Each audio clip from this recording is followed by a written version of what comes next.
I was just saying that whatever the love that you had missed from in your childhood and all the trust issues with the Father, Jesus turned out everything and He showed your love in your life. Yeah, absolutely. And, from that personal relationship was birthed the mission trips, and working with women who have been exploited. Showed me that, no, I'm not going to let your pain go to waste. I've got plans for you. That I remember I was struggling so much to connect with the ladies in the beginning. And I prayed the one day and I said, God, why am I struggling to connect with these women? Because, I've come from there. So if anyone should know how they're feeling, it should be me.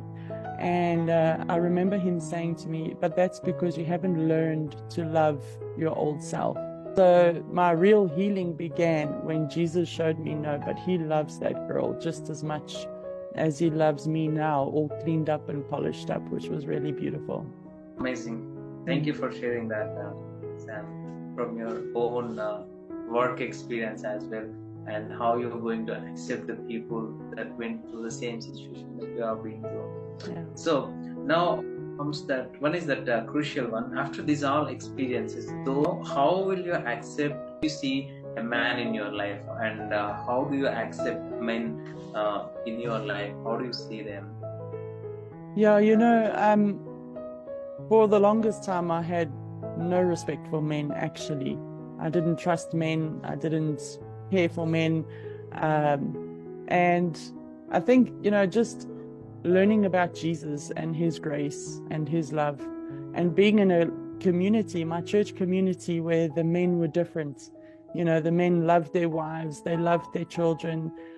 They still do. It really helped me to see that. And, it was hard because I got married, and because of my experiences in life, I didn't have a very good example of what a good husband looks like. And I ended up marrying a man who committed adultery and got divorced.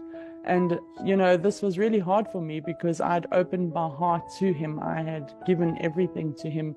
And then he hurt me on top of that.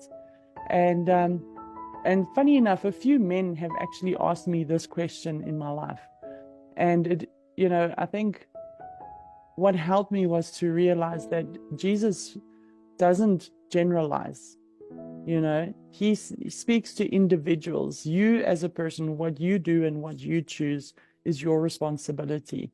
And he also helped me to see that my father was abused as a child. He grew up in an abusive home. So his abuse that he was showing me was just passed on from generation to generation. The same with my ex-husband. It was also a generational thing.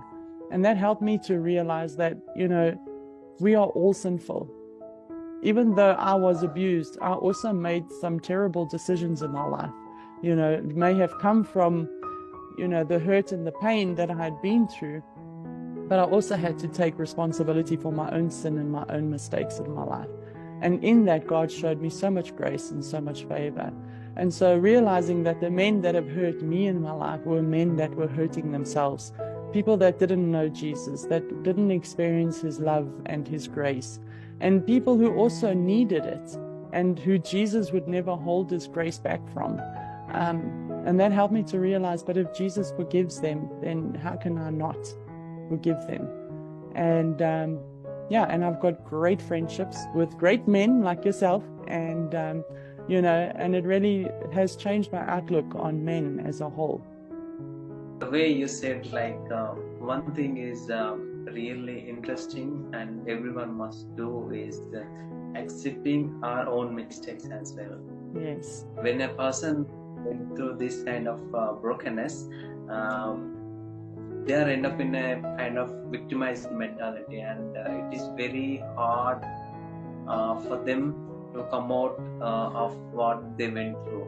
Yes. But the thing what you said really crucial, your breakthrough was inside of it, that accepting our own mistakes as well. This coming to be a last one, and how one can handle brokenness in life and continue being a light to others. Yeah. So I think, the greatest thing for me, Diakar, when God showed me that he had a plan for my pain, he didn't just allow it to happen and then wasted my life completely.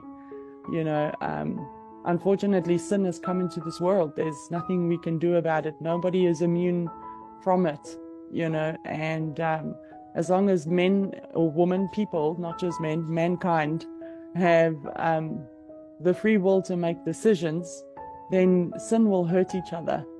People will hurt each other. And so when God showed me that he can actually take my pain and all the life experiences I've been through and turn it into something beautiful, and which is what I'm now doing with Cherished, helping women who are exploited and all of that, it made me realize that my pain was actually my best friend.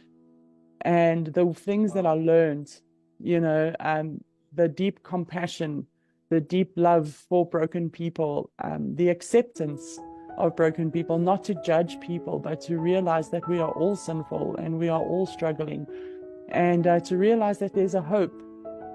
We have Jesus, we have an eternity with Jesus waiting for us, but we also have the Holy Spirit with us right now, living with us every single day. And to realize that he's taken all my experiences, he's turned them into wisdom, he's turned them into a deep, unconditional love for myself and for the world. And just walking closely with him every day, having that relationship with him, allowing him to speak into my heart, to speak into my life, to breathe life into me, into my thoughts, into my mind. Sometimes the things will happen and then it will catch up to me. Sometimes like that old girl will have these insecure feelings or whatever. And when I'm walking with Jesus, he just reminds me of what the truth is, who I am, but you are loved, you are my child, you are a masterpiece, you are my masterpiece, and you've been created in my image for a purpose. And so when I'm walking closely with Jesus, he just reminds me every day of just who I am in him and how loved I am. And that helps me to walk through the world and just love people wherever I go. And now I've gotten to the point where it just gives me so much joy just to be able to share a smile or a laugh or I believe you can change someone's life with a smile. A stranger in the park, or at the shop or the mall, just smiling and greeting people can change someone's day, and it's really beautiful. So encouraging, Sam.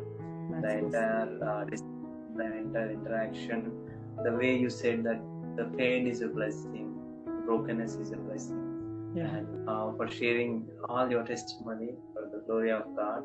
And it's going to be more inspiration for all the viewers who are watching it, and God will definitely bless us, and your light will shine through them, through your testimony. Amen. Thank you. Bless you. Amen. Thank you. Thank you, Diakar. Thank you for inviting me.